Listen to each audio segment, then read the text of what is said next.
व्याख्यामुद्रां करसरस्यैः पुस्तकं शङ्खचक्रे पुत्रपिन्नः स्फटिकरुचिरे पुण्डरीके निषण्णः अम्लानश्रीरमृतविशदेदंशभित्वा वयन्माम् आविर्भूयात् अनघमहिमा मानसे वागधीशः। नमस्ते प्राणेश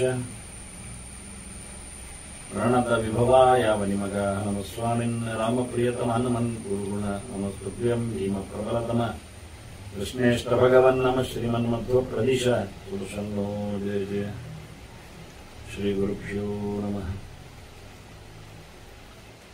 नारायणं सुरगुरुं जगदेकनाथं भक्तप्रियं सकललोकनमस्कृतं च त्रैगुण्यवर्जितमजं विभुमाद्यमीशं वन्दे भवद्गणम् अमरासुरसिद्धवन्द्यं नारायणं नमस्कृत्य नरं चैव नरोत्तमं देवीं सरस्वतीं व्यासं ततो जयमुदीरये।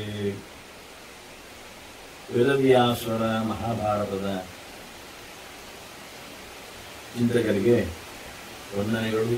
ಶಾಂತಿ ಪರ್ವದ 132ನೇ ಪ್ರವಚನ ಮತ್ತೆ ಭೀಷ್ಮರಿಂದ ರಾಜಧರ್ಮದ ಉಪದೇಶ ಧರ್ಮರಾಜನಿಗೆ. ಮುಖ್ಯವಾಗಿ ರಾಜನ ಧರ್ಮದಲ್ಲಿ ಯುದ್ಧ ಹೋರಾಟ ನಡೆಸುವವರ ನೆಲೆಯಲ್ಲಿ ಚಿಂತನೆಗಳು ಸಾಗಿ ಬಂದಾಗ ಜಯದ ಬಗ್ಗೆ,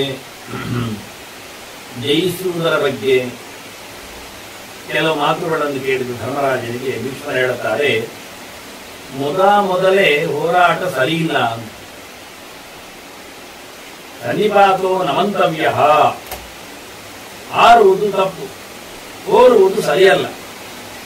ಯಾವಾಗ ಶಕ್ಯೇ ಸೈತಿ ಕಥಂಚನ ಸಾಂತ್ವವೇದ ಪ್ರಧಾನಾನ, ಸಮಾಧಾನ ಮಾಡಲಿಕ್ಕ ಅಂತ ಆಗ್ತದ ನೋಡುವಾಗ ಆಗುವುದಾಗಿದ್ದರೆ ಏನಾದರೂ ಕೊಟ್ಟುಕೊಂಡು ತುಂಬಾ ಹಾಗೆ ಒಂದೊಮ್ಮೆ ಯುದ್ಧ ಆಗದೆ ಕೆಲಸ ಆಗುವುದಾದ್ರೆ, ಇಲ್ಲ ಏನಾದರೂ ಹಿಡಿಸಿ ಹಾಕಿ ಭೇದ ಮಾಡಿ ಆಗುವುದಾಗಿದ್ದರೆ ಅಂತಹ ಸಂದರ್ಭದಲ್ಲಿ ಹೋರಾಟ ತಪ್ಪು. ಮತ್ತೆ ಯುದ್ಧ ಉತ್ತರ ಮುಚ್ಚ, ಯುದ್ಧ ಏನು ಅಂದ್ರೆ ಅದು ಕೊನೆಗೆ, ಉತ್ತರ ಅಂದ್ರೆ ಕೊನೆಗೆ ಅಂತ ಅರ್ಥ.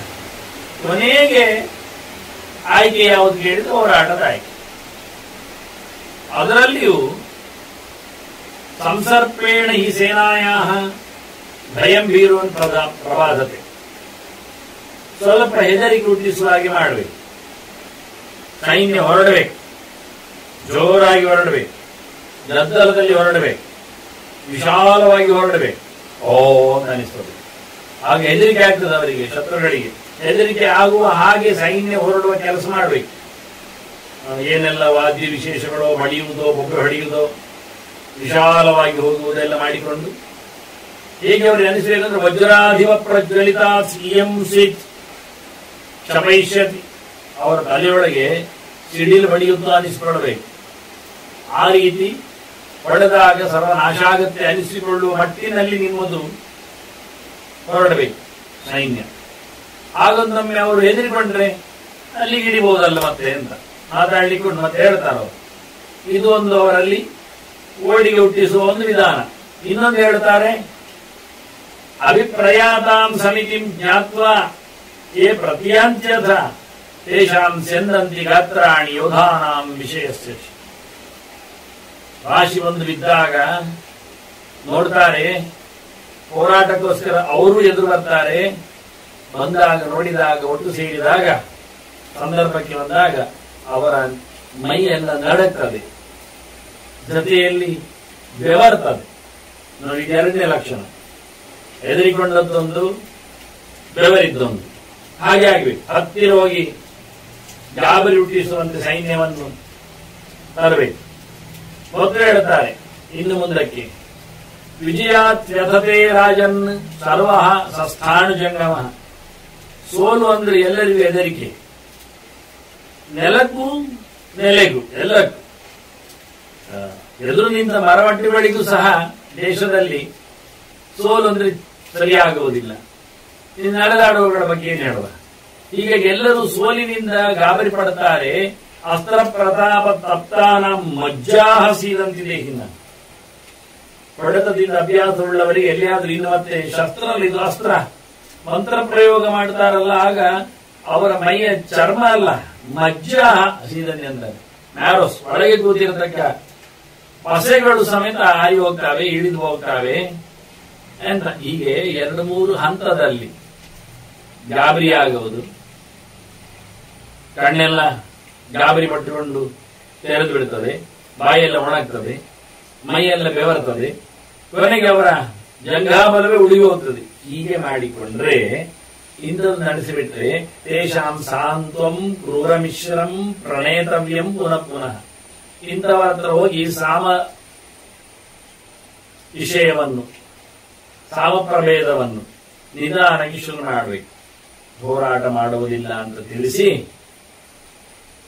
ದುಡ್ಡೇನು ಕೊಡುವುದಿಲ್ಲ ಅಂತ ಹೇಳಿಬಿಟ್ಟು ನಿಧಾನಕ್ಕೆ ಅವರನ್ನು ಮನವೊಲಿಸಿ, ಈಗಾಗಲೇ ಹೆದರಿಕೊಂಡಿದ್ದೀರಿ, ಬೆವತಿದೆ, ಇದನ್ನೆಲ್ಲ ಗಮನಿಸಿ. ಇದನ್ನೆಲ್ಲ ಗಮನಿಸುವುದು ಚಾರರಿಂದ. ಅವರು ಹೊರಡುವಾಗ ಏನಾಯಿತು ಸುದ್ದಿಯಿಂದ ಎಲ್ಲ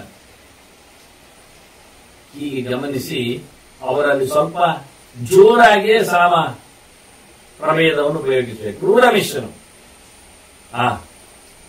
ಅನಾಹುತಗಳ ಬಗ್ಗೆ ಚೆನ್ನಾಗಿ ಅವರಿಗೆ ತಿಳಿಸಿಕೊಟ್ಟು ಅವರನ್ನು ಹೇಗಾದ್ರೂ ಬಗ್ಗಿಸಬೇಕು, ಹೋರಾಟ ಮಾಡದಂತೆ. ಇದು ಕ್ರಮ. ಪ್ರಣೇತವ್ಯಂ ಪುನಃ ಪುನಃ ಮತ್ತೆ ಮತ್ತೆ ಮಾತಾಡಿಸಿ. ಸಂಪೀಡ್ಯಮಾನ ಹಿ ಪರೈಹಿ ಯೋಗಮಾಯಾಂತಿ ಸರ್ವತಃ. ಸಾಮಾನ್ಯವಾಗಿ ನಾವು ಚೆನ್ನಾಗಿ ಅವರಿಗೆ ತಲೆ ಹಾಳು ಮಾಡಿದ್ರೆ, ಅಂದ್ರೆ ಜೋರಾಗಿ ಅವರು ನಿಧಾನಕ್ಕೆ ಸಂಧಿಗೆ ಹೋಗ್ತಾರೆ, ಒಟ್ಟಿಗೆ ಬರ್ತಾರೆ, ದಾರಿಗೆ ಸಿಗ್ತಾರೆ, ಹೋರಾಟ ನಿಲ್ಲಿಸ್ತಾರೆ. ಆಂತರಾಣಾಂಚ ಭೇದಾರ್ಥಂ ಚರಾನ್ ಅಭ್ಯವಚಾರೇ. ಅವರವರ ಒಳಗೆ ಹಿಡಿಸಿ ಹಾಕ್ಲಿಕ್ಕೆ ಚಾರರನ್ನೆಲ್ಲ ಒಳಗೆ ಬಿಡಬೇಕು. ಇದು ಇನ್ನೊಂದು ಮುಖ. ಹೆದರಿಕೊಂಡವರಲ್ಲಿ ಮತ್ತಷ್ಟು ಹೆದರಿಕೆ ಹುಟ್ಟಿಸ್ಲಿಕ್ಕೆ ಚಾರರನ್ನು ಒಳಗಾಗಿ ಒಬ್ಬರೊಬ್ಬರನ್ನು ಭೇದಿಸಬೇಕಲ್ಲಿ. ಹೀಗೊಂದು ರೀತಿಯಿಂದ ಯುದ್ಧವನ್ನು ನಿಲ್ಲಿಸಲಿಕ್ಕೆ ಆಗ್ತದೆ. ಮತ್ತು ಇನ್ನೊಂದು ಬಗೆಯಲ್ಲಿ ಈ ಭೇದದ ಕಥೆ ಹೇಗೆ ಉಂಟು ಕೇಳಿದರೆ, ಎಷ್ಟ ತಸ್ಮಾತ್ ಪರೋರಾಜ ತೇನ ಸಂಧಿ ಪ್ರಶಸ್ತಿ. ಬಗ್ಗುವುದಿಲ್ಲ ಅಂದಾಗ ಎದುರಾಡಿ, ಸಂಧಿಗೆ ಕೇಳುವುದಿಲ್ಲ ಅಂದಾಗ, ಸಮಾಧಾನ ಪಟ್ಟರೆ ಆಗುವುದಿಲ್ಲ ಆದ್ರೆ, ಅವರು ತತ್ತರಿಸಿ ಹೋಗುವುದು ಖಾತ್ರಿ ಹೋದಾದ್ರೆ, ನಿಧಾನಕ್ಕೆ ಅವನಿಗಿಂತ ಮಿಗಿಲಾದ, ಅವನಿಗೆ ಆಗದ, ಪ್ರಬಲನಾದ ರಾಜನಲ್ಲಿ ಇವರು ಫ್ರೆಂಡ್ಶಿಪ್ ಮಾಡಿಕೊಡ್ಬೇಕು, ಅವನನ್ನು ಎದುರಲ್ಲಿ ಇಟ್ಕೊಳ್ಬೇಕು, ಅವನಲ್ಲಿ ಸಂಧಿಯನ್ನು ಮಾಡಿಕೊಡ್ಬೇಕು ಈ ಹೊತ್ತಿನಲ್ಲಿ. ಆಗ ಅವನಿಗೆ ಕಿರಿಕಿರಿ ಆಗ್ತದೆ. ನನಗಿಂತ ಮಿಗಿಲಾದ, ನನಗಾಗದ ಶತ್ರುರಲ್ಲಿ ಸೇರಿದ್ದಾನೆಂದ್ರೆ ಅಲ್ಲಿಗೆ ಅವನು ತಾನು ಬಗ್ಲಿಕ್ಕೆ ನೋಡ್ತಾನೆ. ಹೀಗೆ ಬೇರೆ ಉಪಾಯ ಇಲ್ಲ. ನೈತಸ್ಯ ಅನ್ಯಥಾ ಪೀಡ ಶಕ್ಯ. ಇದಕ್ಕಿಂತ ವಿಚಿತ್ರವಾಗಿ ಅವನಿಗೆ ಏನಾದ್ರೂ ಬಡಿಲಿಕ್ಕೆ ಆಗ್ತದ? ಇಲ್ಲ. ಹಾಗಾಗಿ ಇಂಥ ರೀತಿಯಾದ ಉಪಾಯವನ್ನು ಅವನಿಗೆ ಮಾಡಬೇಕು, ಬೇರೆ ಏನು ಮಾಡ್ಲಿಕ್ಕೆ ಆಗೋದಿಲ್ಲ. ಕರ್ತುಂ ತಥಾವಿಧ ಯಥಾ ಸಾರ್ಧಂ ಅಮಿತ್ರೇಣ ಸರ್ವತಃ. ನಿಜವಾಗಿ ನಾವು ಅವನ ಶತ್ರುಗಳ ಜೊತೆಯಲ್ಲಿ ಸೇರಿಕೊಂಡು ಅಂದ ತಕ್ಷಣ ಅವನಿಗೆ ಹೊಡಿಲಿಕ್ಕೆ ಚೆನ್ನಾಗಿ ಆಗ್ತದೆ. ಪ್ರತಿಬಾಧನ ಅವನಿಗೆ ದೊಡ್ಡ ದುರಂತವೇ. ಯಾಕೆ ಯಾವ ಕಾಲದಲ್ಲಿ ಇಬ್ಬರೊಟ್ಟು ಸೇರಿಕೊಂಡು ಹೋರಾಟ ಮಾಡಲಿಕ್ಕೆ ಸಾಕು ಅಂತ ಹೇಳಿ ಹೋರಾಟವನ್ನು ತಪ್ಪಿಸ್ಲಿಕ್ಕೆ ಹೋರಾಟ ಮಾಡಿದ್ರೆ ಸರ್ವನಾಶ. ಅವನು ಖಾತ್ರಿ ಇಲ್ಲ ಉಳಿಯುವುದು, ಅವನ ಪ್ರಜೆಗಳನ್ನು ಬಲಿ ಕೊಡುತ್ತಾನೆ, ಮತ್ತೆ ಪರ್ಮನೆಂಟ್ ಅವರ ಕೈದಿ ಆಗ್ಬೇಕಾಗ್ತದೆ. ಅವನು ಮೊದಲು ಕೇಳಿಕೊಳ್ಳದೆ ಇರುವುದರಿಂದ ಕೋಪ ಜಾಸ್ತಿ ಆಗ್ತದೆ. ಮತ್ತೆ ಈಗ ದುರ್ಯೋಧನಾದಿಗಳಿಗೆ ನೋಡಿ, ಪಾಂಡವರು ಕೃಷ್ಣನೇ ಬಂದು ಸಂಧಾನಕ್ಕೆ ಒಪ್ಪಿಸಿಕೊಂಡ್ರೆ ಆಗದೇ ಇದ್ದದ್ರಿಂದ ಪಾಂಡವರಿಗೆಲ್ಲ ಎಷ್ಟು ಕೋಪ ಬಂದಿದೆ, ಕೆಣಕಿದಾಗ ಆಗಿದೆ. ಮಾಡಿ ಅನ್ಯಾಯ ಮಾಡಿಯೂ ಕೊಡುವ ಮಾತಲ್ಲಿ ಕೊಡದೇ ಇದ್ದು, ಕಮ್ಮಿ ಕೇಳಿಕೊಂಡಾಗಲೂ ಒಪ್ಪದೇ ಇದ್ದಾಗ ಸಾಕತ್ ಹೊಡಿಲಿಲ್ವಾ? ಹಾಗೆಯೇ ಆಗದ ಶತ್ರುವಿನ ಜೊತೆಯಲ್ಲಿ ಸೇರಿಕೊಂಡಾಗ ಇವನಿಗಿಂತ ಪ್ರಬಲನಾದವನನ್ನು ಕಂಡ್ರೆ ಖಂಡಿತ ಅವನು ಬಗ್ಗಿ ಬರ್ತಾನೆ, ಸಮಾಧಾನದಲ್ಲಿ ಇರ್ಲಿಕ್ಕೆ ಹೋರಾಟ ಮಾಡದೆ ಇಷ್ಟಪಡ್ತಾನೆ. ಇದನ್ನು ನಡೆಸಬೇಕಾದ ಕ್ರಮ ಅಂತ ಹೇಗೆ ಅಂತ. ಮತ್ತೆ ಹೋರಾಟ ಮಾಡಿದ ನಂತರ ರಾಜನನ್ನು ಬಿಡುಗಡೆ ಮಾಡುವುದರಲ್ಲಿ ಅರ್ಥ ಹೆಚ್ಚುಂಟು ಹೇಳ್ತಾನೆ ಭೀಷ್ಮಿಗೆ. ಕ್ಷಮಾಮಯಿ ಸಾಧುನಾಯಾತಿ ನಖ್ಯ ಸಾಧುವನ್ನು ಕ್ಷಮಾಸೋದ. ಒಳ್ಳೆಯ ರಾಜರಲ್ಲಿ ನಾವು ಕ್ಷಮೆಯನ್ನು ಬಿಡಬೇಕು. ಅವನಲ್ಲಿ ಗೆಳೆತನವನ್ನು ಇಟ್ಟುಕೊಳ್ಳಿ, ಸಹಿಸಬೇಕು, ಕ್ಷಮಿಸಬೇಕು, ಅವನನ್ನು ಬಿಟ್ಟುಕೊಡಬೇಕು. ಕೆಟ್ಟವರಲ್ಲಿ ಕೆಟ್ಟ ರಾಜ ಆದರೆ ಅಂತವರಲ್ಲಿ ಕ್ಷಮೆ ಇಲ್ಲ. ಅವನಿಗೆ ಯಾವುದೇ ರೀತಿಯಾಗಿ ಹೋರಾಟ ಮಾಡಿದ್ರು ಸೋತುಕೊಂಡ ನಂತರ ಅವನನ್ನು ಬಂದಿ ಮಾಡುವುದೇ ಬಿಟ್ಟು ಹೊರತು ಅವನು ಬಿಡ್ಲಿಕ್ಕಿಲ್ಲ. ಯಾಕೆ ಅವನು ಬಿಟ್ಟರೆ ಕೆಟ್ಟವರಾದ್ರಿಂದ ಮತ್ತೆ ಬೇರೆ ತುಕಡಿಯ ಜೊತೆಯಲ್ಲಿ ರಾಜ್ಯದ ಮೇಲೆ ಪಿತೂರಿ ಮಾಡಬಹುದು. ಅದು ಒಳ್ಳೆಯವನಿಗೆ ಕ್ಷಮೆ ತೋರಿಸುವುದು ಚಂದ. ಕ್ಷಮಾಯಾಶ್ಚ ಅಕ್ಷಮಾಯಾಶ್ಚ ಪಾರ್ಥವಿದ್ದಿ ಪ್ರಯೋಜನ. ಕ್ಷಮೆ ಬೇಕೋ ಬೇಡವೋ ಚೆನ್ನಾಗಿ ಅರ್ಥ ಮಾಡಿಕೊಂಡು ತಿಳಿಬೇಕಾಗ್ತದೆ. ಧರ್ಮರಾಜ ಹೇಳ್ತಾನೆ, ಎಲ್ಲಾ ಕಡೆಯಲ್ಲಿ ಎಲ್ಲರಿಗೂ ಕ್ಷಮಿಸುವುದು ಅಲ್ಲ, ಎಲ್ಲರನ್ನು ಯಾವತ್ತೂ ಎಂದೂ ಸಹ ಕ್ಷಮಿಸದೆ ಇರುವುದು ಅಲ್ಲ. ಅದಕ್ಕೊಂದು ವ್ಯವಸ್ಥೆ ಉಂಟು. ವಿಜಿತ್ಯ ಕ್ಷಮಮಾಣಸ್ಯ ಯಶಃ ರಾಜ್ಞಿ ವಿವರ್ಧತೆ. ಗೆದ್ದ ನಂತರ ಒಬ್ಬ ರಾಜನನ್ನು ಕ್ಷಮಿಸಿ ಅವನ ರಾಜ್ಯಕ್ಕೆ ಅವನನ್ನು ಕಳುಹಿಸಿ ಏನು ಘಾಸಿಗೊಳಿಸದೆ ಯಾರು ಅವನು ನನ್ನ ಅಡಿಯಾಳು ಅಂತ ಎನ್ನುವ ನೆಲೆಯಲ್ಲಿ ಇಟ್ಟುಬಿಡ್ತಾನೋ ಅಂತವನಿಗೆ ಕೀರ್ತಿ ಹೆಚ್ಚುತ್ತದೆ. ರಾಜನಿಗೆ ಹೆಚ್ಚು ಜನ ಅನುರಾಗ ಆಗ್ತದೆ. ಆ ದೇಶದವರು ಆಭಾರಿ ಆಗ್ತಾರಲ್ಲ, ನಮ್ಮ ರಾಜನಿಗೆ ಏನು ಮಾಡಲಿಲ್ಲಂತೆ, ಮೊದಲು ಹೇಳಿದ್ದ ಹೋರಾಟ ಬೇಡ ಅಂತ, ಆದ್ರೂ ಇವನು ಕೆಳಗೆ ನಿಂತ ಹುಮ್ಮಸ್ಸಿನಲ್ಲಿ ಅಹಂಕಾರದಲ್ಲಿ ಸೆಟೆದ, ಆದ್ರೆ ಸೋತ. ಆದ್ರೂ ಸೆಟೆದು ನಿಂತರು ವಿರೋಧ ಮಾಡಿದ್ರು ಆ ರಾಜ ಪಾಪ ಏನು ಮಾಡದೆ ಇವನನ್ನು ಬಿಟ್ಟುಕೊಟ್ಟಂತೆ ಕ್ಷಮಿಸಿದ್ದಾನೆಂದ್ರೆ ಆ ಊರಿನವರಿಗೆಲ್ಲ ಭಾರಿ ಖುಷಿ ಆಗುತ್ತೆ. ಇಲ್ಲಿ ಊರಿನವರಿಗೆ ರಾಜರ ಮೇಲೆ ಗೌರವಗಳು ಜಾಸ್ತಿ ಆಗ್ತವೆ. ಮಹಾಪರಾಧೇಹಿ ಅಸ್ಮಿನ್ ಅಪ್ಯಸ್ಮಿನ್, ಬಹಳ ದೊಡ್ಡ ಅನ್ಯಾಯವೇ ಮಾಡಿರ್ಲಿ ಆದ್ರೆ ಕ್ಷಮಿಸುವುದು ಜನರಿಗೆ ತುಂಬಾ ಇಷ್ಟ ಆಗ್ತದೆ. ವಿಶ್ವಸಂತ್ಯಪಿ ಶತ್ರವ, ರಾಜರನ್ನು ಕ್ಷಮಿಸಿಬಿಟ್ಟಾಗ ಶತ್ರುಗಳಿಗೂ ಇವರ ಮೇಲೆ ಹೆಚ್ಚು ಭರವಸೆ ಮೂಡುತ್ತದೆ. ಅದರಿಂದ ಶತ್ರುದಾನವನ್ನು ಅವರು ಬಿಡುತ್ತಾರೆ. ಅದಕ್ಕೋಸ್ಕರ ಕ್ಷಮೆಯನ್ನು ನಡೆಸುವುದು ಚಂದ ಅಂತ ಹೇಳ್ತಾರೆ. ಮನ್ಯಂತೆ ಕರ್ಷಯಿತ್ವಾದು ಕ್ಷಮಾ ಸಾಧ್ಯ ಇತಿ ಶಾಂಬರ, ಅದೊಂದು ಪ್ರಭೇದ. ಅದೊಂದು ಹೇಳಿಬಿಟ್ಟು ನಮಗೆ ಗೊತ್ತಿರುವುದು ಶಂಬರ ಮಾಯಾಸುರ, ಭಯಂಕರ ಮಾಯ ಉಂಟವನಲ್ಲಿ. ಅಸುರ ಮಾತ್ರ ಶಂಬರಾಸುರ, ಹಿರಣ್ಯಾಕ್ಷನ ವಂಶದವ. ಅವನಿಗೆ ಸಂಬಂಧಪಟ್ಟವರೊಂದು ಅರ್ಥ ಅಲ್ಲ ಇಲ್ಲಿ ಆ ಲೆಕ್ಕಾಚಾರದಲ್ಲಿ. ಶಾಂಬರಾಹ ಅಂತ ಏಕವಚನದಲ್ಲಿ ಉಂಟು ಕೆಲವು ಪಾಠಗಳು, ಇಲ್ಲಿ ಶಾಂಬರಾಹ ಅಂತ ಹೇಳಿ ಬಹುವಚನದಲ್ಲಿ ತತ್ಸಂಬಂಧಿಗಳುಂಟು. ಯಾಕೆಂದ್ರೆ ಮುಂದಿನ ಮಾತು ಹೇಳುತ್ತೆ, ಆಗ ಅರ್ಥ ಆಗ್ತದೆ. ಕ್ಷಮೆಯೇ ಶ್ರೇಷ್ಠ. ಯಾವನೇ ರಾಜನನ್ನಾಗಲಿ ನೀವು ಬಗ್ಗು ಬಡಿಯಲಿ, ಸೋಲಿಸಿ ತನ್ನಿ, ಆ ಬಳಿಕ ಅವನನ್ನು ಬಿಟ್ಟುಕೊಡುವುದು, ಕ್ಷಮಿಸುವುದು ಅದು ಅತ್ಯಂತ ಪ್ರಶಸ್ತ ಅಂತ ಶಂಬರ ಲೋಕದವರು, ಶಂಬರ ಸಂಬಂಧಿಗಳು ಹೇಳುತ್ತಾರೆ. ಯಾಕೆ ಅಂದ್ರೆ ಅಸಂತತ್ವಂತ್ಯದ್ದಾರು ಪ್ರತ್ಯೇತಿ ಪ್ರಕೃತಿ ಪುನಃ. ನೀವನಿಗೆ ಬಡಿಲಿಲ್ಲ, ಘಾಸಿಗೊಳಿಸಲಿಲ್ಲ, ಉಪದ್ರವ ಮಾಡಲಿಲ್ಲ, ಅನ್ಯಾಯ ಮಾಡಲಿಲ್ಲ, ಹಾಗಾಗಿ ಅವನು ನಿಮ್ಮ ಮೇಲೆ ಏನು ಸೆಳೆದು ನಿಲ್ಲುವುದೇ ಇಲ್ಲ. ಕ್ಷಮಿಸಿದ್ದೀರ ಅಂದಾಗ ಖುಷಿಯಲ್ಲಿ ಹೋಗಿ ಬಿಡ್ತಾನೆ, ಸಹಜತೆಗೆ ಬರ್ತಾನೆ, ಮಾಮೂಲಿ ಅವನಾಗ್ತಾನೆ. ಅದೇ ಒಂದು ನೀವು ಅವನಿಗೆ ಬಡದು ಹಿಂಸೆ ಮಾಡಿ ಹೇಸಿಗೆ ನಡೆಸಿಕೊಟ್ರೆ ಏನಾಗುತ್ತೆ, ನಿಮ್ಮ ಮೇಲೆ ದ್ವೇಷ ಬರ್ತದೆ. ಅವನು ತನ್ನ ಪ್ರಕೃತಿಯನ್ನು ಬದಲಾಯಿಸಿಕೊಳ್ತಾನೆ, ವಿಕೃತಿಯನ್ನು ಮೇಲಿದ್ದಾನೆ. ಎಂದಾದರೊಮ್ಮೆ ಇವರ ಮೇಲೆ ನಾನು ಖಂಡಿತವಾಗಿ ದಾಳಿ ಮಾಡಬೇಕು, ಈಗ ಆಗಲ್ಲ. ಈಗ ನೀವು ಅವನನ್ನು ಕ್ಷಮಿಸಿಬಿಟ್ಟದ್ರಿಂದ ಯಾವ ಕಾಲದಲ್ಲಿ ದಾಳಿ ಮಾಡುವುದೇ ಇಲ್ಲ, ವಿಶ್ವಾಸದಲ್ಲಿ ಮೈತ್ರಿಯಲ್ಲಿ ಇರ್ತಾನೆ. ಇದು ಬೇಕು ಅಂತಾನೆ. ಹೇಗೆ ಕೇಳಿದ್ರೆ ಅಸಂತತ್ವಂತಿಯದ್ದಾರು, ನೀವು ಚೆನ್ನಾಗಿ ಒಂದು ಮರವನ್ನು ಬಗ್ಗಿಸಿಡಬೇಕಾದ್ರೆ ಕಟ್ಲಿಲ್ಲ, ಬಿಟ್ಟಿದ್ದೀರಿ, ಬಗ್ಗಿಸಿದ್ದೀರಿ, ಬಿಟ್ಟಿದ್ದೀರಿ, ಏನಾಯ್ತು ಮತ್ತೆ ಅರ್ಥ ಆಗ್ತದೆ. ಅದು ಬೆತ್ತ ಆಗ್ಲಿ, ಬಿದಿರಾಗ್ಲಿ, ಅದು ಯಾವುದೇ ಆಗ್ಲಿ, ಕೆಲವು ಮೋಪುಗಳನ್ನು ಕಳೆದ ನಂತರ ನೀರಿನಲ್ಲಿ ಹಾಕಿಟ್ರೆ ಅದು ಮತ್ತೆ ಬೆಂಡ ಆಗುವುದಿಲ್ಲ, ಮತ್ತೆ ನಮಗೆ ಬೇಕಾದ ಆಕಾರಕ್ಕೆ ಅದನ್ನು ತರಲಿಕ್ಕೆ ಆಗ್ತದೆ. ಅದು ನೀವು ಹಾಗೆ ಬಿಸಿಲಲ್ಲಿಟ್ರೆ ಅದು ಬೆಂಡ ಆಗ್ತದೆ. ಆದ್ರಿಂದ ನೀವು ಏನೋ ಅದಕ್ಕೆ ಸಂಸ್ಕಾರ ಮಾಡದೇ ಇದ್ರೆ ಅದು ತನ್ನತನವನ್ನು ಹಾಗೆ ಒಪ್ಪಿಕೊಳ್ಳುತ್ತದೆ. ಹಾಗೆ ರಾಜನಿಗೆ ಕ್ಷಮಿಸಿಬಿಟ್ರೆ ಅವನು ಯಾವುದೇ ರೀತಿಯಾದ ನಿಮ್ಮ ಮೇಲೆ ವಿಕಾರವನ್ನು ತಳೆಯುವುದಿಲ್ಲ, ಶುದ್ಧವಾಗಿ ಇರ್ತಾನೆ. ಇದೊಂದು ರೀತಿ. ಹೊಡೆತ ಕೊಟ್ಟರೆ ಅದು ವಿಕಾರಗೊಳ್ಳುತ್ತದೆ, ವಿಕಾರಗೊಳ್ಳದಂತೆ ಇವನಿದ್ದಾನೆ. ಇದು ಒಂದು ಮುಖ. ಶಾಂಬರರ ಮುಖ ಅಂತ ಬಹುವಚನದಲ್ಲಿ ಉಂಟು ಅಂತ ತೋರಿಸಿಕೊಟ್ಟೆ. ಯಾಕೆಂದ್ರೆ ಮುಂದಿನದು ಹೇಳ್ತಾರೆ, ನೈತ ಪ್ರಶಂಸಂತ ಆಚಾರ್ಯ ಅಂತ. ಭೀಷ್ಮರು ಹೇಳ್ತಾರೆ, ನಮ್ಮ ಗುರುಗಳಿದನ್ನೆಲ್ಲ ಒಪ್ಪುವುದಿಲ್ಲ ಅಂತ. ಯಾರ ಗುರುಗಳು ಹೇಳಲಿಲ್ಲ, ಆಚಾರ್ಯ ಅಂದ್ರೆ ಗುರುಗಳು ಅಂತ ಅರ್ಥ, ದೊಡ್ಡವರನ್ನು ಕರೆಯುವ ರೀತಿ. ಆಚಾರ್ಯ ಪವನೋಸ್ಮಾಕಂ ಆಚಾರ್ಯಾಣಿ ಚ ಭಾರತೀ ದೇವೋ ನಾರಾಯಣ ಶ್ರೀಶಾ ದೇವಿ ಮಂಗಲ ದೇವತಾ ಅನ್ನುವ ಮಾತಿನಂತೆ ಆಚಾರ್ಯ ಅಂದ್ರೆ ದೊಡ್ಡವರು ಅಂತ ಅರ್ಥ, ಗುರುಗಳು ಅಂತ ಅರ್ಥ. ನಿಜವಾಗಿ ಗುರುಗಳಿಗೆ ಆಚಾರ್ಯ ಅಂತ ಕರೀತಾರೆ. ಅವರ ಕೈ ಕೆಳಗೆ ಪಾಠ ಕೇಳಿ ಕೆಲಸ ಮಾಡುವವರೆಲ್ಲ ಪುರೋಹಿತರು, ವೃತ್ತಿಜರು ಎಲ್ಲ ಆಗುವ ಕ್ರಮ. ಅಂದ್ರೆ ಉಪದೇಶ ಮಾಡುವವನನ್ನು ಆಚಾರ್ಯ ಅಂತ. ಆಚಿನೋತಿ ಶಾಸ್ತ್ರಾಣಿ ಆಚಾರಾನ್ ಗ್ರಹಯತ್ಯಪಿ ಸ್ವಯಂ ಆಚರತೆ ಯಸ್ಮಾತ್ ಅವಾಚಾರ್ಯ ಪ್ರತ್ಯಕ್ಷತೆ ಅಂತ ಓದಿಕೊಂಡವ, ಹಾಗೆ ನಡೆಯುವ, ಹಾಗೆ ಜನರಿಗೆ ನಡೆಯನ್ನು ತಿಳಿಸಿಕೊಡುವ ಎನ್ನುವ ಅರ್ಥದಲ್ಲಿ ಆಚಾರ್ಯ ಅಂತ. ಮತ್ತೊಂದು ಚಂದವಾದ ನಿರ್ವಚನ ಉಂಟು. ಅಂದ್ರೆ ಪೂರ ಅಂತ ಅರ್ಥ, ಒಂದು ಬಿಡದೆ ಅಂತ ಅರ್ಥ. ಚರ ಅಂದ್ರೆ ತಿನ್ನುವುದು ಅಂತ ಅರ್ಥ. ಚರ ಗತಿ ಭಕ್ಷಣೆ ಎರಡು ಅರ್ಥ ಇದೆ. ಚರ ಅಂದ್ರೆ ತಿನ್ನುವುದು ಅಂತ ಅರ್ಥ ಇದೆ, ತಿರುಗುವುದು ಅಂತ ಅರ್ಥ ಇದೆ. ತಿರುಗುವುದು ಶಾಸ್ತ್ರದಲ್ಲಿ ಬಿಡಿ, ತಿನ್ನುವುದು ನಿಜವಾಗಿ ಗುರುವಿನ ಆಚಾರ್ಯ ಅರ್ಥದಲ್ಲಿ ಅವನು ತಿನ್ನುವುದು ಅಂದ್ರೆ ಅವನ ಸಂಶಯವನ್ನು, ಅವನ ಪ್ರಶ್ನೆಯನ್ನು ಕಬಳಿಸ್ತಾನೆ ಅಂತ, ಅವನಿಗೆ ನಿಜವಾದ ಅರ್ಥವನ್ನು ಜ್ಞಾನವನ್ನು ಕೊಡ್ತಾನೆ ಅಂತ. ಶಿಷ್ಯನ ಬುದ್ಧಿಯಲ್ಲಿರತಕ್ಕ ತಪ್ಪು ಕಲ್ಪನೆಗಳನ್ನು ನುಂಗುವುದರಿಂದ, ಹೋಗಲಾಡಿಸುವುದರಿಂದ, ಗುರು ಶಬ್ದಕ್ಕೂ ಅದೇ ಅರ್ಥ ಆಚಾರ್ಯ ಅಂತ.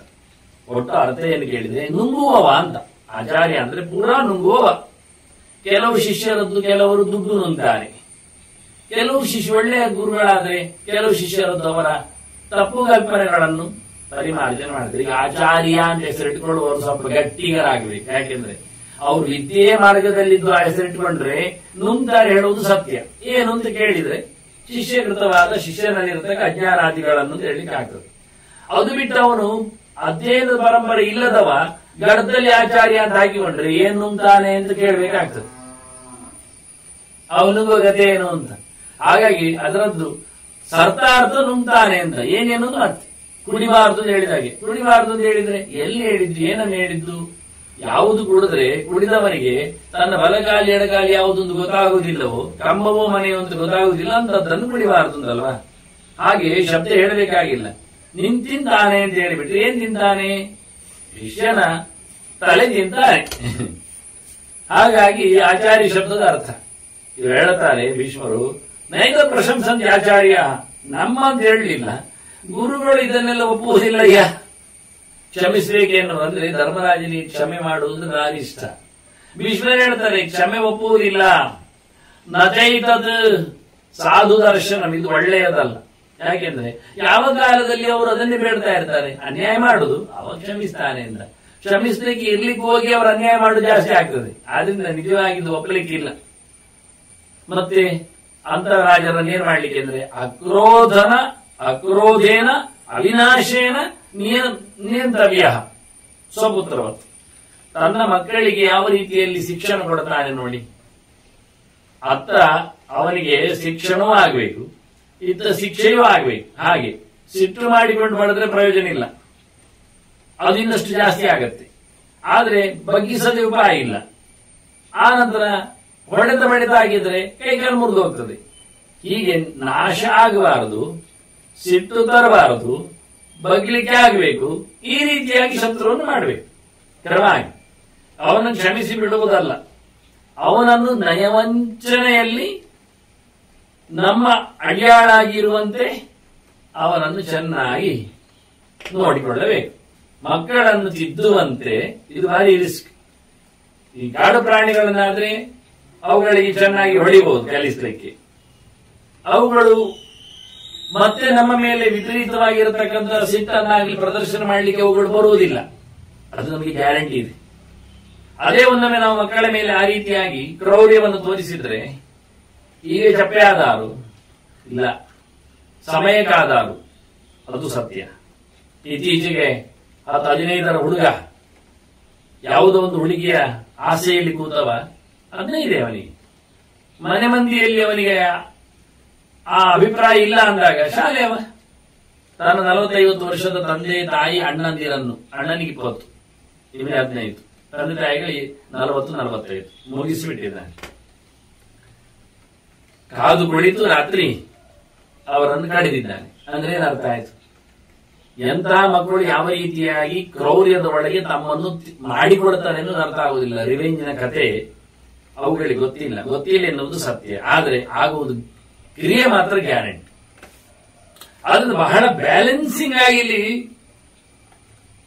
ಬಿಟ್ಟು ಬಿಡುವ, ಬಿಟ್ಟು ಬಿಟ್ರೆ ಟ್ರ್ಯಾಕ್ ತಪ್ತಾರೆ. ಗಟ್ಟಿ ಹಿಡಿಯುವ, ಗಟ್ಟಿ ಹಿಡಿದ್ರೆ ನಮ್ಮನ್ನೇ ಬಡಿತಾರೆ ನೋಡಿ. ಅದನ್ನ ಅಕ್ರೋಧೇನ ಅವಿನಾಶೇನ, ಹೊಡೆತವು ಘಾಸಿಯೂ ಆಗಬಾರದು, ಸಿಟ್ಟು ಪ್ರದರ್ಶನಕ್ಕೆ ಬರಬಾರದು, ನಯವಾಗಿ ತಿದ್ದಲಿಕ್ಕೆ ನೋಡ್ಬೇಕು, ಬಗ್ಗಿಸ್ಲಿಕ್ಕೆ ನೋಡ್ಬೇಕು. ಬಹಳ ಉಪಾಯ ಸಮುದ್ರವಾದ ನಿನ್ನ ಮಕ್ಕಳಿಗೆ, ನಿಮ್ಮ ಮಕ್ಕಳಿಗೆ ಹೇಗೆ ನೀವು ಟ್ರೈನ್ ಮಾಡ್ತೀರಿ? ಅವರಿಗೆ ಪ್ರೀತಿ ವಿಶ್ವಾಸ ಇಲ್ಲ, ಬರಬೇಕಾಗಿಲ್ಲ, ಅರ್ಥ ಆಗ್ಲಿಲ್ಲ, ಬೆಳಿಲಿಲ್ಲ ಅವರು. ನಮಗೆ ಪ್ರೀತಿ ವಿಶ್ವಾಸ ಬಿಡ್ಲಿಕ್ಕೆ ಸಾಧ್ಯವೇ ಇಲ್ಲ, ಅರ್ಥ ಆಗಿದೆ. ಈಗ ಯಾರು ಗಲಾಟೆ ಮಾಡ್ಲಿಕ್ಕೆ? ಗೊತ್ತಿಲ್ಲದವರ ಹತ್ರ ಗೊತ್ತಿದ್ದ ತಂದೆ ತಾಯಿಗಳು ಹೋರಾಡಬೇಕಾ? ಏನ್ ಕತೆ? ಹೀಗೆ ಬಹಳ ಚಂದ್ರವಾಗಿ ಒಂದೊಂದು ದೃಷ್ಟಾಂತದಿಂದ ಬದುಕಿನ ಒಂದು ದೊಡ್ಡ ಸಮಸ್ಯೆಯನ್ನು ಸುಲಭವಾಗಿ ಯುದ್ಧರಂಗದಲ್ಲಿ ತೀರ್ಮಾನ ಮಾಡ್ತಾ ಇದ್ದಾರೆ ನೋಡಿ. ರಣಾಂಗಣದ ಕಥೆ, ಹೋರಾಟದ ಸೋತರಾಜನ ಕಥೆ, ಸೋಲಿಸುವ ಕಥೆ. ಅವರನ್ನು ನಾಶ ಮಾಡುವುದೇ ತಪ್ಪು. ಕ್ಷಮಿಸಿದರೆ ಲೋಕ ಮೆಚ್ಚುತ್ತದೆ. ಕ್ಷಮಿಸುವುದು ಹೇಗೆ? ನಯವಾಗಿ, ಸಿಟ್ಟು ಮಾಡಿಕೊಳ್ಳದೆ, ಪ್ರೀತಿಯನ್ನು ಉಪಯೋಗಿಸಿಕೊಂಡು ನಮಗೇನು ನಾಶ ಆಗ್ಲಿಕ್ಕಿಲ್ಲ, ನಷ್ಟ ಬರಬಾರದು. ರಾಜ ಹೇಗಿರಬೇಕು ಅಂದ್ರೆ, ರಾಜ ಸ್ವಲ್ಪ ಜೋರಿ ಇರಬೇಕು. ಅದು ಎಲ್ಲರೂ ಹೇಳುವುದಾಗಿ. ಜೋರಿದ್ರೆ ಎಲ್ಲರೂ ಅವನನ್ನು ಜೋರು ಮಾಡ್ತಾರೆ. ದ್ವೇಷ್ಯೋ ಭವತಿ ಭೂತಾನ ಉಗ್ರೋ ರಾಜ ಯುಧಿಷ್ಠಿರ. ಓ ಧರ್ಮರಾಜ, ರಾಜಪಿನಿ ಜೋರಾಗಿದ್ರೆ ಯಾರಿಗೂ ಬೇಡ ಆಗ್ತಾನೆ, ಎಲ್ಲರೂ ಅವರನ್ನು ದ್ವೇಷ ಮಾಡುತ್ತಾರೆ. ಅವರು ಉಗ್ರನಾಗಬಾರ್ದು. ಆಯ್ತು, ಮೃದು ಆದ್ರೆ ತಿಂದು ಹೇಗೆ ಬಿಡ್ತಾನೆ, ಅದು ಸರಿ ಇಲ್ಲ. ಮೃದುವಾಗಿ ಅವಮಾನ್ಯ ಅಂತೆ. ರಾಜ ಮೃದುವಾದ್ರೆ ಅವನನ್ನು ಭಾರಿ ಭಾರಿ ತಮಾಷೆ ಮಾಡ್ತಾರೆ, ಅವಹೇಳನೆ ಮಾಡ್ತಾರೆ, ಹಿಗ್ಗು ಮಾಡ್ತಾರೆ, ಸಣ್ಣದಲ್ಲಿ ನೋಡುತ್ತಾರೆ. ಅದು ಆಗಲಿಲ್ಲ. ಬಹಳ ಗಂಭೀರನಾದ್ರೆ ದೂರದಲ್ಲಿ ಉಳಿತಾನೆ, ಯಾರು ಹತ್ತಿರ ಬರುವುದಿಲ್ಲ. ತುಂಬಾ ಸಡಿಲಿಕೆಯನ್ನು ಕೊಟ್ರೆ ತಲೆ ಮೇಲೆ ಬಂದು ಕೂತ್ಕೊಳ್ತಾರೆ, ಕಂಡಲ್ಲಿ ಎಲ್ಲ ಅವನ ದುರುಸನ್ನು ಎಳಿಲಿಕ್ಕೆ ನೋಡುತ್ತಾರೆ. ಆದ್ರಿಂದ ಆಗುವಲ್ಲ ಹೀಗೂ ಅಲ್ಲ. ಮತ್ತೆ ಹೇಗಿರ್ಬೇಕು ಅಂದ್ರೆ ಭೀಷ್ಮರು ಹೇಳ್ತಾರೆ, ತಸ್ಮಾತ್ ಉಭಯ ಭಾಗವೇ ಇದು, ಎರಡೂ ಆಗಿರ್ಬೇಕು. ಬೇಕಾದಾಗ ಜೋರು, ಬೇಕಾದಾಗ ಸೌಮ್ಯ. ಉಗ್ರ ಸೌಮ್ಯ, ಉಗ್ರ ಮೃದು, ಮಾರ್ಧವ ಮತ್ತು ತೀಕ್ಷ್ಣತೆ ಎರಡನ್ನೂ ರಾಜ ತನ್ನಲ್ಲಿ ಅಳವಡಿಸಿಕೊಳ್ಳಬೇಕು. ಅದು ಸಮಯಕ್ಕೆ ಅನುಗುಣವಾಗಿ ಸರಿಯಾಗಿರಬೇಕು. ಮನೆಯ ಮಂದಿಯಲ್ಲಿಯೂ ಅವನು ತುಂಬಾ ಸಾಫ್ಟ್ ಆಗಿಬಿಟ್ರೆ, ಮೃದುತನವನ್ನು ತೋರಿಸಿದ ಧೋರಣೆಯನ್ನು ಅವರು ಇವನನ್ನು ಪಬ್ಲಿಕ್ ಅಲ್ಲಿ ಗಲೀಜು ಮಾಡುತ್ತಾರೆ, ಮರ್ಯಾದೆ ತೆಗಿತಾರೆ. ಅದನ್ನ ಅವನು ಹೊರಗೆ ಎಷ್ಟು ದೊಡ್ಡ ರಾಜಮಟ್ಟದಲ್ಲಿದ್ದಾನೋ ಹಾಗೆ ಮನೆಯಲ್ಲಿ ಮೈಂಟೈನ್ ಮಾಡಬೇಕಾಗ್ತದೆ ಕೆಲವೊಮ್ಮೆ. ಇದು ಬಹಳ ಕಷ್ಟದ ವಿಷಯ ಅವನಿಗೆ. ಇಲ್ಲ, ಹೊರಗಿನ ರಾಜತನದಂತೆ ಮನೆಯಲ್ಲಿ ಮರ್ಜಿ ತೋರಿಸಿದ್ರು ಮನೆಯ ಮಂದಿ ಅವನನ್ನು ತಿರಸ್ಕರಿಸ್ತಾರೆ. ಊರಿಗೆ ಅರಸ, ಮನೆಯವನಿಗೆ ಅವನು ಬೇಡ ಆಗಿದ್ದಾನೆ. ಹೀಗೂ ಆಗುವುದುಂಟು. ಅದರಿಂದ ತುಂಬಾ ಬ್ಯಾಲೆನ್ಸಿಂಗ್ ಆಗಿ ರಾಜ ಬದುಕಬೇಕಾಗುತ್ತೆ ತನ್ನ ಸ್ವಭಾವದಲ್ಲಿ ಅಂತ. ಹೊರಗೆ ಶತ್ರುಗಳಲ್ಲಿ ಹೇಗಿರ್ತಾನೆ ಅಂದ್ರೆ ಬಹಳ ಚಂದವಾದ ಮಾತು ಹಿಂದೆಗೂ ಬಂದಿದೆ. ಪ್ರಹರಿಷ್ಯನ್ ಪ್ರಿಯಂ ಬ್ರೂಯಾತ್, ಪ್ರಹರನ ವಿಭಾರತ, ಪ್ರಹರ್ತ್ಯಜ ಪ್ರಿಯಂ ಬ್ರೂಯಾತ್, ಶೋಚನ್ಯವ ಹೃದನ್ಯವ. ನಮಗೆ ಆಗದವರಿಗೆ ಹೊಡಿಲೇಬೇಕಲ್ಲ, ಜೋರಾಗಿ ಹೊಡಿಬೇಕಲ್ಲ, ಮತ್ತೆಂತ ಬರಬಾರ್ದಲ್ಲ. ಆಗ ಹೊಡಿವಾಗಲೂ ಅವನ ಬಗ್ಗೆ ಒಳ್ಳೆಯದನ್ನೇ ಹೇಳಬೇಕು, ಗೊತ್ತಾಗಬಾರ್ದು. ನಾಳೆ ಅವನಿಗೆ ಹೊಡಿತಾನೆ ಆದ್ರೂ ಇವತ್ತು ಅವನ ಬಗ್ಗೆ ಬಹಳ ಚಂದವಾದ ಸ್ಟೇಟ್ಮೆಂಟ್ ಕೊಟ್ಟಿರ್ಬೇಕು. ರಾಜ ಭಾರಿ ಒಳ್ಳೆಯವರು, ತುಂಬಾ ಜನಾನುರಾಗಿದ್ದಾರೆ, ತುಂಬಾ ಸೇವೆ ಮಾಡ್ತಾರೆ ಅಂತ. ನಾಳೆ ಹೊಡಿತಾನೆ, ಮಾರ್ಕ್ ಮಾಡಿದ್ದಾನೆ, ಆದ್ರೆ ಇವತ್ತು ಅವನ ಬಗ್ಗೆ ಸ್ಟೇಟ್ಮೆಂಟ್ ಕೊಡ್ಬೇಕು ಜನರಿಗೆ. ಆಗ ಜನರು ಏನ್ ಮಾಡ್ತಾರೆ, ಅವನು ಬೆಳೆ ತಿಂದ್ರು, ಹೆಚ್ಚು ಕಡಿಮೆ ಆದ್ರು, ರಾಜ ಅವನು ನಿನ್ನೆ ಮೊನ್ನೆ ಹೊಗಳಿದ್ದಾರೆ ಅವರು, ಇದು ರಾಜನಿಂದ ಆದದ್ದೇ ಅಲ್ಲ ಹೇಳಿ ಡೈವರ್ಟ್ ಆಗುತ್ತೆ. ಪ್ರಹರಿಷ್ಯನ ಪ್ರಿಯಂ ಬ್ರೂಯಾತ್, ಯಾರ ಬಗ್ಗೆ ಅವನು ಬಡಿಲಿಕ್ಕುಂಟು ಮುಗಿಸ್ಲಿಕ್ಕುಂಟು ಅವರ ಬಗ್ಗೆ ಮೊದಲು ಇಲ್ಲಿ ಚಂದವಾಗಿ ಮಾತಾಡಬೇಕು. ಪ್ರಹರನ ವಿವಾರದ, ಹೊಡಿತಾ ಇದ್ದ ಪಾಪಮಾನೆ ಹೊಡಿಬಾರ್ದಲ್ಲ ಅಂತ ಹೇಳಿಕೊಂಡು, ಹೊಡಿಸುವಾಗಲೂ ಹೊಡೆದಾಗಲೂ ಅವರ ಬಗ್ಗೆ ಪಾಪ ಅಯ್ಯೋ ಹೇಳಿಕೊಂಡು ಬಾರಿಸುವುದೇ. ಬೆನ್ನು ಪೂಸಿದಾಗೆ ಮಾಡೋದು, ಗುದ್ದುದೆ. ಇದು ನಮೂನೆ. ಅವನಿಗೆ ಅಂದಾಜು ಹಾಕಲಿಕ್ಕಿಲ್ಲ. ಎಂದು ನಮ್ಮ ಫ್ರೆಂಡ್ಲಿ ಮಾತಾಡ್ಲಿಕ್ಕೆ ಬಂದಿರ್ಬೇಕು, ಹೆಗಲಿ ಕೈ ಹಾಕಿದ್ರೆ ಹೆಗಲಿ ಕೈ ಹಾಕಬೇಕಲ್ಲೇ, ಎದೆಗೆ ಗುದ್ದಿದ್ದು ಗೊತ್ತಾಗಬೇಕು. ಆ ರೀತಿಯಾಗಿ ಪ್ರಹರನ ಭಾರತ ಪ್ರಹೃತ್ಯ ಪ್ರಿಯ ಪ್ರಿಯ. ಒಳ್ಳೆ ಸತ್ತ ನಂತರವು ಅವನ ಬಗ್ಗೆ ಜನರಿಗೆ ಎಂತ ಒಳ್ಳೆ ಜನ ಮಾರಿದ ಅನಾಮತ್ತಾಗಿ ಸತ್ತೋದು, ಎಂತ ಶಿಕ್ಷಣೆ. ಇದು ರಾಜ ಮಾಡಿಸಿದ್ದೆ ಅಲ್ಲ ಅಂತ ಜನರು ತಿಳ್ಕೊಳ್ತಾರೆ. ಸತ್ತ ನಂತರ ಶೋಕಾಚರಣೆ ಮೊದಲು ಇವನೇ, ಶೋಚನ್ಯವ ಹೃದಯನಿವ, ಅಳಬೇಕು, ಶೋಕಾಚರಣೆ ಮಾಡಬೇಕು, ಆದಷ್ಟು ಅವನ ದಿವ್ಯ ಸ್ಮರಣೆ ಅಂತ ನಡೆಸಬೇಕು, ರಾಜನೇ ಮಾಡಬೇಕು. ನೋಡಿ ಎಲ್ಲ ಮಾಡಿಸಿವು ಎಂಥ ಒಂದು ವಿಚಿತ್ರ ನೋಡಿ. ಜನರಿಗೆ ಗೊತ್ತಾಗದಾಗೆ ರಾಜ ಬಹಳಷ್ಟು ತನ್ನ ಮುಖಗಳನ್ನು ಬದಲಾಯಿಸಿಕೊಳ್ಳಲಿಕ್ಕೆ ಉಂಟು. ರಣಾಂಗಣದಲ್ಲಿ ಹೋರಾಟ ಆದಾಗಲೇ ಕೆಲವೊಮ್ಮೆ ಇವತ್ತಿನದ್ದು ನಾಳೆ, ನಾಳಿದ್ದು ನಾಡದಂದ ಅಭಿಮನ್ಯನ ಬಡದ್ರು. ಬಡದ ನಂತರ ಕೇಕೆ ಹಾಕಿ ಕುಳಿತಿದ್ದಾರೆ. ಇರಲಿ, ಮತ್ತೇನು ಮಾತಾಡಿದ್ರು? ಮಾತಾಡಿಕೊಳ್ತಾರೆ, ಇನ್ನು ನಮ್ಮ ಗ್ರಾಚಾರ ಏನು? ಇನ್ನು ಅಭಿಮನ್ಯು ಹೋದದ್ದಕ್ಕೆ ಅರ್ಜುನ ಏನ್ ಮಾಡ್ತಾನ? ಅರ್ಜುನ ಮಾತ್ರ ಅಲ್ಲ, ಕೃಷ್ಣನ ತಂಗಿ ಮಗ ಕೃಷ್ಣ ಏನ್ ಮಾಡ್ತಾನೋ ಬಿಡಲಿಕ್ಕಿಲ್ಲ. ಬಡಿಬಾರ್ದಿತ್ತು. ಒಳ್ಳೆ ಹುಡುಗ, ಚಂದ ಪ್ರವೇಶ ಮಾಡಿದ್ದಾನೆ ಎಂದು ಹೇಳಿ ಬಳಿ ಶುರು ಮಾಡ್ತಾರೆ. ಅಂದ್ರೆ ಅವರು ಅಚಾನಕವಾಗಿ ಆಗಿ ಹೋದಾಗಿ ಸನ್ನಿವೇಶ ಬಂದಾಗಿ ಅಂತ ಹೇಳಿಕೊಳ್ಳುವಷ್ಟರ ಮಟ್ಟಿಗೆ ಅದರಲ್ಲಿ ಸಹಜತೆಯೂ ಇದೆ, ಕೃತ್ರಿಮತೆಯೂ ಇದೆ. ಅದನ್ನೆಲ್ಲ ಹೇಳ್ತಾನೆ, ನಮೇ ಪ್ರಿಯ ಎನ್ ನಿಹತಾಹ. ಇದು ಹೇಳಿಬಿಡ್ಬೇಕು, ನನಗೆ ಇಷ್ಟ ಅಲ್ಲ ಅವ್ರು ಸತ್ತದ್ದು. ಅವರನ್ನು ಕೊಂದಾಗಿದ್ರಲ್ಲ ನಮ್ಮ ಸೈನಿಕರು, ನನಗೆ ಇಷ್ಟ ಆಗ್ಲಿಲ್ಲ, ಅವ್ರು ಸಾಯುದು ಇಷ್ಟ ಆಗ್ಲಿಲ್ಲ. ಮತ್ತೆ ಸಂಭ್ರಷ್ಟ ಪರೇಪಿಕ್ಷ, ನಮ್ಮವ್ರು ಕೂಗಿ ಕುಣಿದದ್ದುಂಟಲ್ಲ, ಅದು ನನಗೆ ಇಷ್ಟ ಆಗ್ಲಿಲ್ಲ. ಅವನ ಸಾವನ್ನು ಇವರು ಮೆರೆದುಕೊಂಡದ್ದು ನನಗಿಷ್ಟ ಇಲ್ಲ. ಅವರನ್ನು ಸಾಯಿಸಿದ್ದು ನನ್ನ ಇಷ್ಟಕ್ಕೆ ಬಂದದ್ದಲ್ಲ. ಮತ್ತೆ ಹೇಳ್ಬೋದಿತ್ತಲ್ಲ ನಿನಗೆ, ನಾನು ಹೇಳಿದ್ದೇನೆ ಅಂತಾನೆ. ಎಂತ ಹೇಳಿದ್ದೇನೆ? ನಾನು ಹೇಳ್ತಾ ಇದ್ದೇನೆ, ಅವ್ರು ಕೇಳ್ಬೇಕಲ್ಲ ಅಂತಾನೆ. ನಾನು ಹೇಳಿದ್ದೇನೆ, ನಜ ಗುರುವಂತಿಮೆ ವಾಕ್ಯ ಮುಚ್ಯಮಾನ ಪುನಃ ಪುನಃ ನಾನು ಮತ್ತೆ ಮತ್ತೆ ಹೇಳ್ತಾ ಇದ್ದೇನೆ. ಓಡಿಸಿಬಿಟ್ರು, ಕೊಲ್ಲಬೇಡ್ರು, ಬಡಿಬೇಡ್ರು ಅಂತ ಅವ್ರು ಮಾಡ್ಲೇ ಇಲ್ಲ. ಇವು ಹೇಳುದು, ನನಗೆ ಅವ್ರು ಸತ್ತದ್ದು ಇಷ್ಟ ಇಲ್ಲ, ಇವ್ರು ಬಂದದ್ದು ಖುಷಿ ಅಲ್ಲ, ಅವ್ರು ಕುಣಿಯುವುದು ನಮಗೆ ಇಷ್ಟಪಡುವುದಿಲ್ಲ ಅಂತ. ಮತ್ತೆ ನೋಡಿದ್ರೆ ಏನು ಇನ್ನು ಮಾತುಂಟ ಮಾಡೋದು. ಅಹೋ ಜೀವಿತ ಆಕಾಂಕ್ಷೆ ನೇದೃಶಃ ಓದಮರಹತಿ. ಇಂಥವ್ರು ಬದುಕಬೇಕಯ್ಯ, ಸಾಯಲಿಕ್ಕೆ ಬಂದವರಲ್ಲ, ಅವ್ರು ಸಾಯಬಾರದು. ಲೋಕದಲ್ಲಿ ಜನ ಇಂದು ಸಿಗುವುದಿಲ್ಲ. ಸುದುರ್ಲಭ ಸುಪುರುಷ ಸಂಗ್ರಾಮೇಶು ಅಪಲಾಯಿನ. ಹೋರಾಟ ತಂಗಳದಲ್ಲಿ ಓಡಿ ಹೋಗದ ಇಂಥ ಒಳ್ಳೆ ಜನ ಎಲ್ಲಿ ಸಿಗ್ತಾರೆ? ಯಾವಾಗಲಾಗೆ ಸತ್ತ ಎಮ್ಮೆಗೇನೆ ಹೆಚ್ಚು ಹಾಲಿರುವುದು ಅಲ್ವಾ? ಆನಂತರವೇ ಎಲ್ಲರದ್ದು ಪುಣ್ಯ ಸ್ಮರಣೆ, ದಿವ್ಯ ಸ್ಮರಣೆ, ಮಹಾಸ್ಮರಣೆ, ಸಂಸ್ಮರಣೆ ಎಲ್ಲ ಆಗುವಂಥದ್ದು. ಇದ್ದಾಗ ಕರೆಯುವುದಿಲ್ಲ, ಹೇಳುವುದಿಲ್ಲ. ಎದುರಲ್ಲಿ ಕಂಡರು ಆಚೆ ನೋಡುತ್ತಾರೆ, ಬಹಳ ಖುಷಿ ಇರುತ್ತೆ.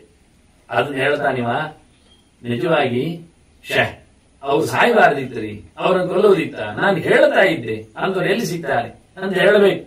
ಮತ್ತೆ ಇನ್ನೂ ಜೋರಾಗಬೇಕು. ಕೃತಮ ಅಪ್ರಿಯಂ ತೇನ ಏನಾಯಂ ನಿಹತಃ ಮೃತೆ. ಹೋರಾಟ ತಂಗಳದಲ್ಲಿ ಯಾರು ಕೊಂದ, ಅವನು ನನಗೆ ಒಳ್ಳೇದು ಮಾಡಿದ್ದಲ್ಲ, ಅವನು ನನಗೆ ವಿರೋಧ ಮಾಡಿದ್ದು ಅಂತ ಅರ್ಥ. ಯಾಕೆ? ನನಗೆ ಇಷ್ಟ ಆಗದ ಕೆಲಸ ಮಾಡಿದ್ದ, ಅವನು ಚೆನ್ನಾಗಿಲ್ಲ, ಅವನು ಮಾಡಿದ ಕೆಲಸವನ್ನು ನಾನು ಅಪ್ರಿಸಿಯೇಟ್ ಮಾಡುವುದಿಲ್ಲ, ಒಪ್ಪಿಕೊಳ್ಳುವುದಿಲ್ಲ ಅಂತಾನೆ.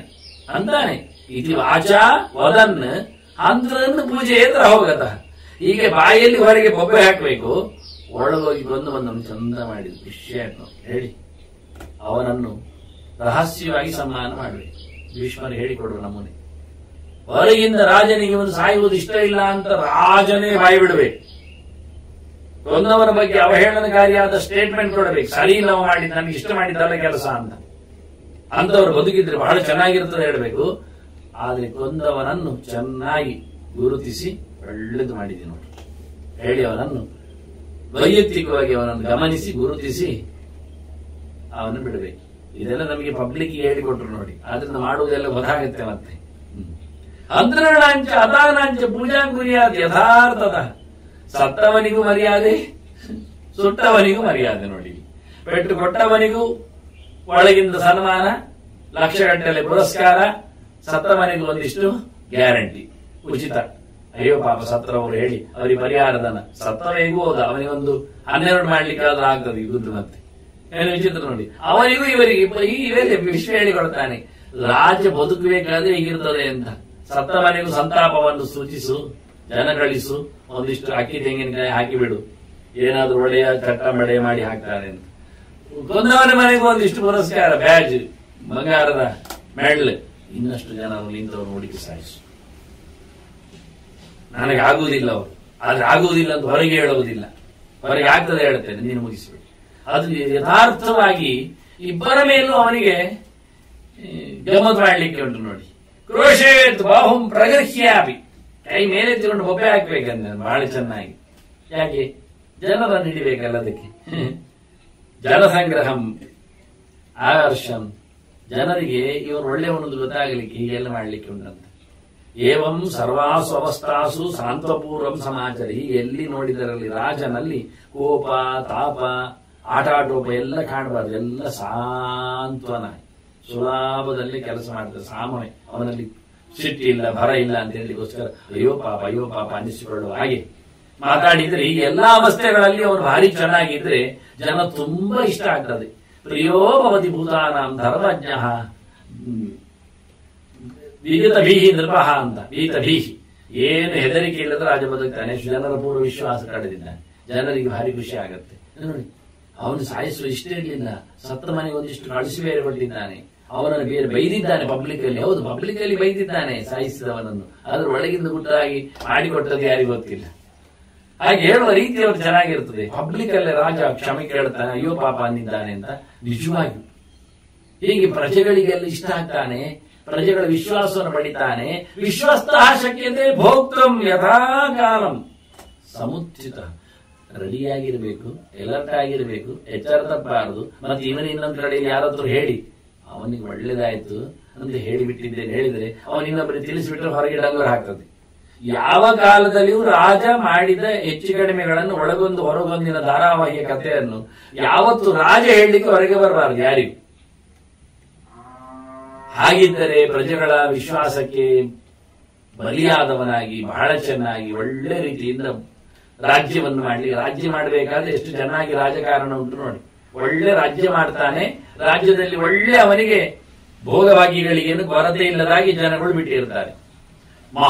ಬಹಳ ಸಮಯ, ಭಾರಿ ಸಮಯದವರೆಗೆ ಮಾತ್ರ ಎಚ್ಚರ ಇರಬೇಕು. ಅವನು ತನ್ನ ಪ್ರೊಟೆಕ್ಷನ್ ಮಾಡಿಕೊಂಡಿರಬೇಕು. ಇದೇ ರೀತಿಯಾಗಿ ಅವನಿಗೆ ಇನ್ನೊಬ್ರು ಮಾಡಿದ್ರೆ ಅದು ನೆನಪಿರಬೇಕು, ಒಳಗೊಂದು ಹೊರಗೊಂದು ಆಗದಂತೆ. ಅದು ಎಚ್ಚರದಲ್ಲಿದ್ದುಕೊಂಡು ಕೆಲಸ ಮಾಡಬೇಕು, ಗೊತ್ತಾಗ್ಲಿಕ್ಕಿಲ್ಲ. ಈ ರೀತಿಯಾಗಿ ಬಹಳ ಚಂದ್ರವಾಗಿ ರಾಜನ ವಿಶ್ವಾಸದಿಂದ ಲೋಕದ ಭೋಗದ ಭಾಗ್ಯದ ರಾಜ್ಯದ ಸುಖದ ಕಥೆಯನ್ನೆಲ್ಲ ಹೇಳಿದ ಭೀಷ್ಮನ ಹತ್ತಿರ ಧರ್ಮರಾಜ ಕೇಳುತ್ತಾನೆ, ಅಲ್ಲ ಅದು ಒಮ್ಮೆ ಮೃದು ಇರಬೇಕು, ಒಮ್ಮೆ ತೀಕ್ಷ್ಣ ಇರಬೇಕು ಹೇಳಿದ್ರಲ್ಲ, ಅದು ಹೇಗೆ ಮಾರಾಯರೆ ಎಂತದ್ದು? ಕಥಂ ಮೃದೌ ಕಥಂ ತೀಕ್ಷ್ಣ ರಿಪವು ಅರೌ ವರ್ತೇತ. ಶತ್ರುವಿನಲ್ಲಿ ನಾವು ಹೇಗೆ ಮೃದುವಾಗಿರುವುದು, ಹೇಗೆ ತೀಕ್ಷ್ಣವಾಗಿರುವುದು? ಅವರು ಹೇಗೆ ತೀಕ್ಷ್ಣ ಮೃದುತನದಲ್ಲಿ ನಮಗೆ ಶತ್ರುಗಳು ಎದುರಾಗ್ತಾರೆ, ವ್ಯವಸ್ಥೆ ಆಗ್ತದೆ. ಇದೊಂದು ಸ್ವಲ್ಪ ಅಂದ್ರೆ ರಾಜ ಜೋರು ಇರಬೇಕು, ಮೆತ್ತಗಿರ್ಬೇಕು ಹೇಳಿದ್ರೆ ಇದು ಆಗುವುದು ಹೇಗೆ ಮಾರಾಯರೆ? ಮಕ್ಕಳ ಮನೆಯ ಕಥೆಯಲ್ಲಿ ಪೇರೆಂಟ್ಸ್ಗಳದ್ದು ಅದೇ ರೀತಿ. ಅವರು ಮೆತ್ತಗಿರಬೇಕು ಹೇಳಿದ್ರೆ ಮಕ್ಕಳ ಮಂಡೆ ಮೇಲೆ ಉಳಿಸ್ತಾವೆ. ಅವರು ಜೋರಿ ಇರ್ತಾವೆ ಅಂದ್ರೆ ಮಕ್ಕಳ ಮನೆಗೆ ಬರುವುದನ್ನೇ ಬಿಡ್ತಾವೆ. ಅತ್ತ ಅಲ್ಲ ಇತ್ತ ಅಲ್ಲ ನೋಡಿ. ಹಾಗಾಗಿ ಇದು ಯಾವ ರೀತಿಯಾಗಿ ಅನ್ನುವ ಲೆಕ್ಕಾಚಾರದಲ್ಲಿ ಧರ್ಮರಾಜ ಪ್ರಶ್ನೆ ಹಾಕ್ತಾನೆ. ಆಗ ಭೀಷ್ಮರು, ಹೌದಾ ಹೇಳುತ್ತೇನೆ, ಇದು ಒಂದು ಇಂದ್ರನ ಮಾತುಕತೆ.